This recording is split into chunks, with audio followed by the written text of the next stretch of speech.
আসসালামু আলাইকুম ওয়া রাহমাতুল্লাহি ওয়া বারাকাতুহু। অষ্টম শ্রেণীর বন্ধুরা, আশা করছি তোমরা ভালো আছো। আমাদের এটিএম কেস লার্নিং পয়েন্ট এই চ্যানেলে আমরা আরবি প্রথম পত্রের প্রথম অধ্যায়ের একটা ভিডিও দিয়েছি, যেটাতে আমরা অনুবাদ করেছি। তোমরা যদি না দেখে থাকো তাহলে আমার চ্যানেলের আমি প্লেলিস্ট করে দিয়েছি, তোমরা সেখান থেকে দেখে আসতে পারো। আজকের এই ভিডিওতে আমরা আলোচনা করব প্রশ্ন উত্তর নিয়ে। তো চলো শুরু করছি। এখানে দেওয়া আছে আজিব আনিল আসআলাতি তালিয়া শাফাফিয়ান ওয়া কিতাবাতান, যে নিম্নোক্ত প্রশ্নগুলোর উত্তর দাও মুখে বলে এবং লিখে। আসওয়ালুল আউয়াল, প্রথম প্রশ্ন হচ্ছে বিমা আলজামানাল্লাহু ফি হাযিহিল আয়াতি। বিমা মানে কি? আলজামানা মানে হচ্ছে আবশ্যক করেছেন আমাদের জন্য। আলজামা না এর জন্য হচ্ছে আমাদের জন্য। আল্লাহ তাআলা ফি হাযিহিল আয়াতি, এই আয়াত সমূহেতে। আমরা যে আয়াতগুলো পড়েছিলাম, এই যে ওয়াকাদা রাব্বুকা আল্লা তা'বুদু ইল্লা ইয়াহু ওয়া বিল ওয়ালিদাইনি ইহসানা, এখান থেকে শেষ পর্যন্ত যে আয়াতগুলো আমরা পড়েছি অনুবাদের ক্ষেত্রে, সেখানে এই আয়াতগুলোতে আল্লাহ তাআলা আমাদের জন্য কি কি বিষয় আবশ্যক করেছেন সেটাই হচ্ছে জানতে চাওয়া হয়েছে। তো আমরা উত্তরের দিকে খেয়াল করি, যে এখানে দেওয়া আছে আল জওয়াবু আলজামানাল্লাহু তাআলা ফি হাযিহিল আয়াতি সিত্তাতা আশিয়াইন ওয়া হিয়া। এখানে দেখো যে বিমাটা বাদ দিয়ে আলজামানাল্লাহু তাআলা ফিল আয়াতি এতটুকু পর্যন্ত এখানে দেওয়া আছে, যে আলজামানাল্লাহু তাআলা ফিল আয়াতি এতটুকু পর্যন্ত প্রশ্ন থেকে নেয়া। এরপরে কয়টা বিষয় বলা হচ্ছে? সিত্তাতা আশিয়াইন, 6টা বিষয়। তাহলে 6টা বিষয়কে আল্লাহ তাআলা আমাদের জন্য আবশ্যক করে দিয়েছেন। ওয়াহিয়া, আর এগুলো হচ্ছে 1 নম্বরে ইবাদাতুল্লাহি ওয়াহদাহ। প্রথম কথা হচ্ছে ওয়াকাদা রাব্বুকা আল্লা তা'বুদু ইল্লা ইয়াহু, যে তোমরা আল্লাহ ব্যতীত কাউকে ইবাদত করবে না। তো ইবাদাতুল্লাহি ওয়াহদা, একমাত্র আল্লাহরই ইবাদত করা। দ্বিতীয় কি ছিল? ওয়াবিল ওয়ালিদাইনি ইহসানা, যে এখানে আছে আল ইহসানু বিল ওয়ালিদাইন, পিতামাতার সাথে সদ্ব্যবহার করা। ওয়াবিযিল কুরবা ওয়াল ইয়াতামা ওয়াল মাসাকিন ছিল। তো এই জন্য এখানে বলা হয়েছে ইতাও মানে হচ্ছে দেয়া, হুকুকি মানে হচ্ছে অধিকার সমূহ, জাবিল কুরবা নিকটাত্মীয়দের, ওয়াল মাসাকিনি এবং নিঃস্বদের, ওয়াবিনিস সাবিল এবং মুসাফিরদের, তাদের হকগুলো দিয়ে দেয়া। এটা হচ্ছে 3 নম্বরে ছিল। এরপরে 4 নম্বরে ছিল যে ইমতিনাউ আনিত তাবযির ওয়ালা তুবাযজির তাবযিরা ছিল, ইন্নাল মুবাযজিরিনা কানু ইখওয়ানাশ শায়াতিন। আলিমতিনাউ মানে নিষেধ করা হয়েছে, আনিত তাবযিরি অপচয় থেকে, ওয়াল ইসরাফি এবং অপব্যয় থেকে, অপচয় অপব্যয় থেকে আমাদেরকে নিষেধ করা হয়েছে। এরপর 5 নম্বরে বলা হয়েছে যে আদ-দুআউ লিল ওয়ালিদাইনি, এবং পিতামাতার জন্য দোয়া করার জন্য। ওয়াকুল রব্বিরহামহুমা কামা রাব্বায়ানি সগীরা, যেখানে বলা হয়েছে সেখানে দোয়া করার কথা বলা হয়েছে পিতামাতার জন্য। আদ-দুআউ লিল ওয়ালিদাইনি, পিতামাতার জন্য দোয়া করা। এরপর হচ্ছে আল ইবতিআদু আনিশ শাইতানি ওয়া আমালিহি। সর্বশেষ আয়াতে বলা হয়েছিল যে শয়তান থেকে দূরে থাকা। ইবতিআদু মানে হচ্ছে দূরে থাকা, বু'দুন থেকে, যে দূরে থাকা, আনিশ শাইতান শয়তান থেকে, ওয়া আমালিহি এবং শয়তানের কার্যাবলী যেগুলো আছে এগুলো থেকে দূরে থাকা। তাহলে এই 6টা বিষয়ে আল্লাহ রাব্বুল আলামিন আমাদের জন্য আলোচনা করেছেন বা আমাদের জন্য আবশ্যক করে দিয়েছেন। আচ্ছা, 2 নম্বর প্রশ্নে আছে লিমা আওজাবা, আমাদের কেন আবশ্যক করে দিয়েছেন আল্লাহ তাআলা আলাইনা, আমাদের উপর, আল ইহসানা দয়াকে, ইলাল ওয়ালিদাইন পিতামাতার প্রতি। তাহলে পিতামাতার প্রতি দয়াকে কেন আমাদের জন্য আবশ্যক করে দিয়েছেন? এই যে আওজাবাল্লাহু আলাইনা আল ইহসানা ইলাল ওয়ালিদাইন, এটা আমরা প্রশ্ন থেকে পুরোটাই লিখতে পারি। আমরা উত্তরের ক্ষেত্রে যদি দেখি, যে এখানে লেখা হয়েছে যে আওজাবাল্লাহু আলাইনা আল ইহসানা বিল ওয়ালিদাইনি, এতটুকু পর্যন্ত কিন্তু প্রশ্ন থেকে নিয়েছে। এরপরে কারণটা বলছে, এখানে লিমা আসছে, যে হোয়াই আসলে যেমন বিকজ হয় ইংরেজির ক্ষেত্রে, এখানেও লিমা যখন আসে তখন লিআন্নাহু বলে একটা কারণ বর্ণনা করতে হয়। লিআন্নাহুমা, কেননা তারা, সাহিবাল ফজলি অনুগ্রহকারী,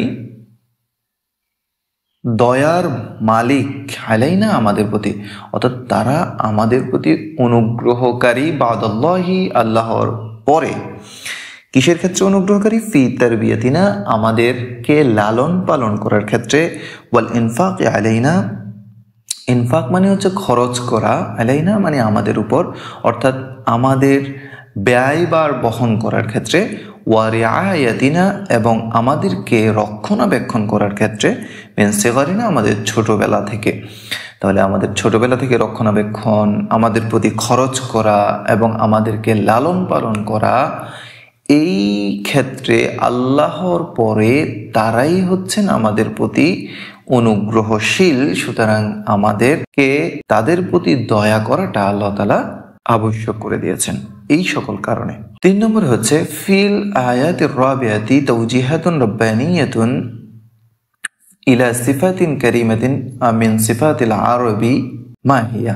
চতুর্থ আয়াতে আল্লাহ রাব্বুল আলামিন একটি সিফাতে করিম মানে উত্তম গুণের কথা উল্লেখ করেছেন। মিন সিফাতিল আরব, আরবদের একটি গুণ। মাহিয়া, এটি কি? আমরা যদি চতুর্থ আয়াত দেখি তাহলে এটা তৃতীয় আয়াত। এই যে চতুর্থ আয়াত হচ্ছে ওয়াআতিদাল কুরবা হাক্কাহু ওয়াল মিসকিনা ওয়া বিনিস সাবিল ওয়া লা তুবযির তাবযীরা। তাহলে এখানে যে দানশীলতার কথা বলা হয়েছে, যে দান করার জন্য বলেছে, সুতরাং আমরা লিখতে পারি এখান থেকে ফি আয়াতির রাবিয়া তাওজিহাতুন রাব্বানিয়াতুন ইলা সিফাতিন কারিমাতিন মিন সিফাতিল আরব, এতটুক পর্যন্ত লেখার পরে জাস্ট আমরা লিখে দিতে পারি যে ওয়াহিয়া সাখাউন, যে সেটা হচ্ছে দানশীলতা বা বদান্যতা। ফিল আয়াতির রাবিয়াতি তাওজিহাতুন রাব্বানিয়াতুন ইলা সিফাতিন কারিমাতিন মিন সিফাতিল আরবি, এটা হুবহু প্রশ্ন থেকে নিয়েছে। এখানে জাস্ট আনসারটা হচ্ছে ওয়াহিয়া সাখাউ, এটা হচ্ছে দানশীলতা বা বদান্যতা। এরপরে 4 নম্বরে আছে মা আসরুল আতফি আলাল ফুকারাই ফি ইসলাহিল মুজতামি। মা আসরু মানে হচ্ছে কি প্রভাব রয়েছে, আল আতফি মানে হচ্ছে দয়া করা, আলাল ফুকারাই ফকিরদের উপর বা নিঃস্বদের উপর, দরিদ্রদের উপর, ফি ইসলাহিল মুজতামি সমাজ সংস্কারে, অর্থাৎ সমাজকে সংস্কার করার জন্য দরিদ্রদের উপর সহায়তা প্রদান করার কি প্রভাব রয়েছে বা প্রভাব কতটুকু। তো আমরা এই আসরুল আতফি আলাল ফুকারাই ফি ইসলাহিল মুজতামি এইটা পুরোটা এখান থেকে লিখে দিব মাটাকে বাদ দিয়ে। এখানে দেখো উত্তরের ক্ষেত্রে সেটাই লিখেছে যে আসরুল আতফি আলাল ফুকারাই ফি ইসলাহিল মুজতামি কাসীরুন। তাহলে এখানে বলছে যে সমাজে সংস্কারের ক্ষেত্রে দরিদ্রদের উপর দয়া করাটা, দরিদ্রদেরকে সহায়তা করাটা, এটা প্রভাব অনেক। লিআন্নাহু ইউরিসুল মুহাব্বাতা বাইনাল আগনিয়াই ওয়াল ফুকারাই। লিআন্নাহু, কেননা এই আতফটা বা এই দয়াটা, এই সাহায্যটা, ইউরিসু প্রভাব ফেলে বা সৃষ্টি করে, আল মুহাব্বাতা ভালোবাসা, বাইনাল আগনিয়াই ওয়াল ফুকারাই, বাইনা মানে মাঝে, আল আগনিয়া ধনী, ওয়াল ফুকারা এবং দরিদ্রের মাঝে। তাহলে ধনী দরিদ্রের মাঝে এই দয়াটা ভালোবাসা সৃষ্টি করে। ওয়ায়ুজিলুল ফাকরা, এবং দূর করে, আল ফাকরা দারিদ্রতাকে, ওয়াল ফাসাদা এবং ফাসাদকে, বিশৃঙ্খলাকে, ওয়াল আদাওয়াতা এবং শত্রুতাকে, মিনাল মুজতামিই সমাজ থেকে। তাহলে দরিদ্রতাকে দূর করে এবং সমাজে বিশৃঙ্খলা থেকে দূরে রাখে, ওয়াল আদাওয়াত এবং দুশ্মনী থেকে দূরে রাখে। ওয়ায়ুকিমুল আমনা ওয়াসসালামাতা ফিহি, এবং সমাজের মধ্যে, ইউকিম মানে প্রতিষ্ঠিত হয়, আল আমনা মানে হচ্ছে নিরাপত্তা, ওয়াসসালামাতা এবং শান্তি, ফিহি মানে সমাজে। তাহলে সমাজে নিরাপত্তা এবং শান্তি প্রতিষ্ঠিত হয় এই দয়ার মাধ্যমে। তাহলে এই কারণে সমাজে দরিদ্রদের প্রতি সাহায্য করা বা দয়া করা এটা অনেক গুরুত্বপূর্ণ। 10 নম্বর প্রশ্নে কি চাওয়া হয়েছে? লিমা নাহান আল্লাহু আনিল তাবজিরি। লিমা মানে কেন, নাহান আল্লাহু, আল্লাহ তাআলা নিষেধ করেছেন, আনিল তাবজিরি অপচয় থেকে। আল্লাহ তাআলা কেন অপচয় থেকে নিষেধ করেছেন? নাহান আল্লাহু আনিল তাবজিরি লিআন্নাহু মিন আমালিশ শাইতান। নাহানা আল্লাহু, আল্লাহ তাআলা আমাদেরকে নিষেধ করেছেন, আনিল তাবজিরি অপচয় থেকে, লিআন্নাহু কেননা এটি মিন আমালি শয়তান শয়তানের কাজ। ওয়াত্তাবযীরু ইউদিউল মালা, আর তাবযীর মানে হচ্ছে অপচয় করা, ইউদিউল মালা এটা হচ্ছে সম্পদকে বিনষ্ট করা, ওয়াসসারওয়াতা মালা ওয়াসসারওয়াতা সম্পদকে বিনষ্ট করা। এরপরে হচ্ছে ওয়ায়াজালুন নাসাল ফুকারা, এবং মানুষকে দরিদ্র করে। ওয়ায়াজালু মানে হচ্ছে করে, আর নাসা মানুষকে, আল ফুকারা মানে দরিদ্র, তাহলে মানুষকে দরিদ্র করে দেয়। অপচয় করলে এটা তো এক তো মাল সম্পদ নষ্ট হয়, এবং দ্বিতীয়ত যে মানুষকে এটা দরিদ্র করে দেয়, সুতরাং অপচয় করা যাবে না। এরপরে 6 নম্বরে আছে মাল গরজু মিন তাশবিহিহি তাআলাল মুবাজ্জিরিনা বিশাইতান। আল্লাহ রাব্বুল আলামিন মাল গরজু মানে কি উদ্দেশ্য, মিন তাশবিহিল এই অপচয়কে, তাশবিহিল্লাহি তাআলা আল্লাহ রাব্বুল আলামিনের এই উদাহরণ দেয়া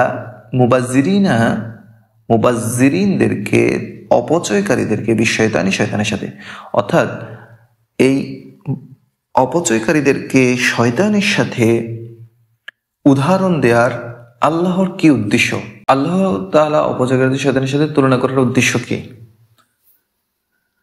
শাব্বাহাল্লাহু তাআলা, আল্লাহ তাআলা উদাহরণ দিয়েছেন, তুলনা করেছেন আল মুবাজ্জিরিনা অপচয়কারীদেরকে বিশয়তানি শয়তানের সাথে। ওয়াগরদুহু আর তার উদ্দেশ্য হচ্ছে আইয়ামনা আন-নাস আনিত তাবযিরি ওয়াল ইসরাফি। আইয়ামনা নিষেধ করা, মানা করা, বিরত রাখা, আন-নাসা মানুষদেরকে আনিত তাবযিরি ওয়াল ইসরাফি,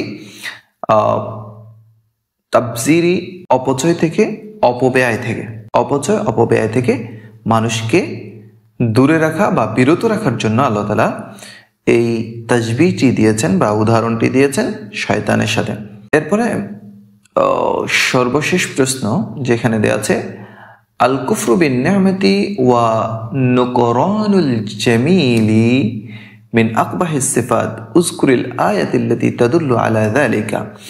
আল কুফরানুন নি'মা অর্থাৎ নিয়ামতের অস্বীকৃতি, ওয়া নুকরানুল জামিলি এবং অকৃতজ্ঞতা। নুকরানুল জামিলি মানে হচ্ছে অকৃতজ্ঞতা, মিন আকবাহিস সিফাত মানে হচ্ছে মন্দ স্বভাব, আকবাহ মানে হচ্ছে অধিক মন্দ, আর সিফাত মানে হচ্ছে স্বভাব বা গুণ, তাহলে মন্দ স্বভাব এই দুটি। উযকুরিল আয়াতিল্লাতী তাদুল্লু আলা যালিকা, এখানে বলছে উযকুর উল্লেখ করো, আল আয়াত এই আল্লাহর বাণী, আল্লাতী তাদুল্লু আলা যালিকা এর উপরে, অর্থাৎ এই অকৃতজ্ঞতা বা অস্বীকৃতি, আল্লাহর নিয়ামতের অস্বীকৃতি, এটার উপরে যে আয়াত আছে এই আয়াতটা উল্লেখ করার জন্য বলা হয়েছে। তো আমরা এখান থেকে হুবহু লিখে দিতে পারি যে আল কুফরু বিন নি'মাতি ওয়া নুকরানুল জামিলি মিন আকবাহিস সিফাত, এখানে কিন্তু মিন আকবাহিস সিফাত পর্যন্ত লিখেছে।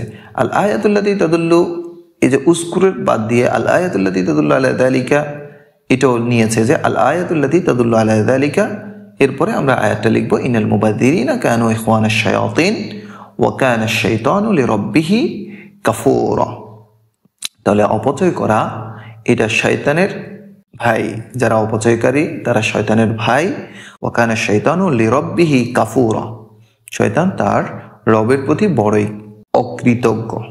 তাহলে এর মাধ্যমে আমরা আজকে প্রশ্ন উত্তরের আনসার করার চেষ্টা করেছি। তো তোমরা যদি ভালো করে দেখো শুরু থেকে শেষ পর্যন্ত, আশা করছি তোমরা প্রশ্নগুলোর উত্তর দিতে পারবে এবং প্রশ্নগুলো মুখস্থ করে নিতে পারো।